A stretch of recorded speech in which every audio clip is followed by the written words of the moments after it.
Salut à vous pauvres mortels et bienvenue dans ce nouveau numéro de Chris Comics Collection. Aujourd'hui je vais vous présenter 7 comics que j'ai lus récemment et on commence tout de suite avec le premier tome de The Authority chez Urban Comics.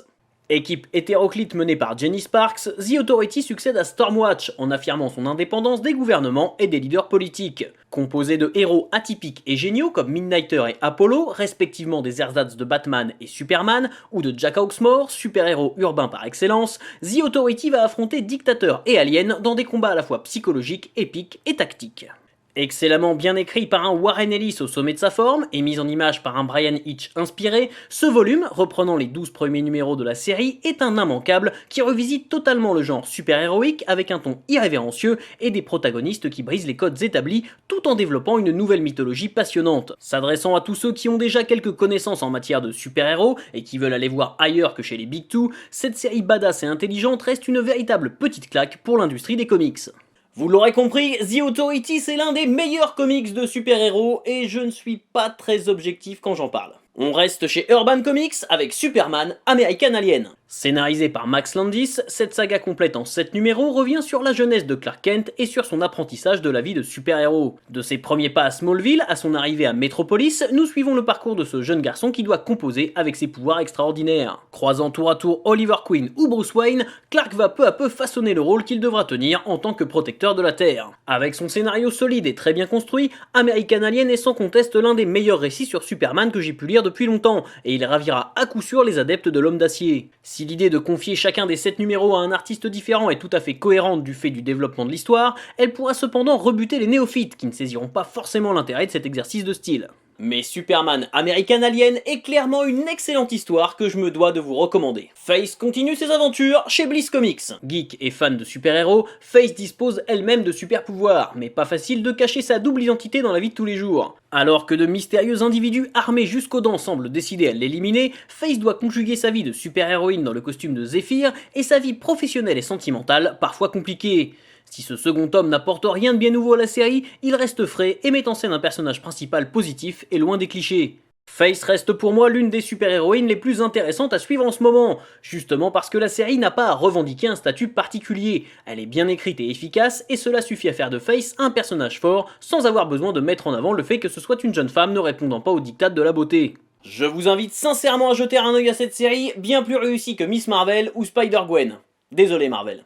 Partons maintenant dans les sombres et inquiétantes contrées de The Haunt of Fear chez Achilleos. Recueil de 28 récits parus chez EC Comics dans les années 50 sur le modèle des Contes de la Crypte, The Haunt of Fear mêle suspense, horreur et angoisse.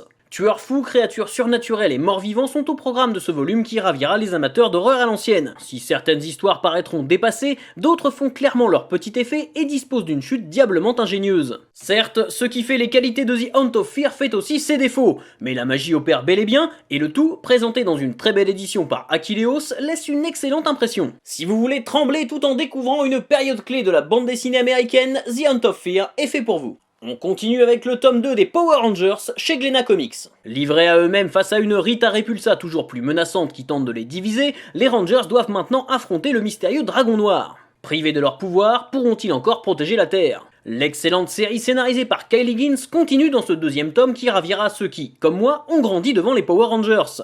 Se basant sur la saga du Ranger Vert, cette série s'avère à la fois référencée, mature et accessible, un excellent compromis qui lui permet d'être bien plus qu'un simple produit dérivé. Et en plus, Glénat propose cette série à un prix super abordable, donc je vous conseille vraiment de foncer. Conan le Barbare vient tout casser chez votre marchand de journaux avec la collection The Savage Sword of Conan, éditée par Hachette.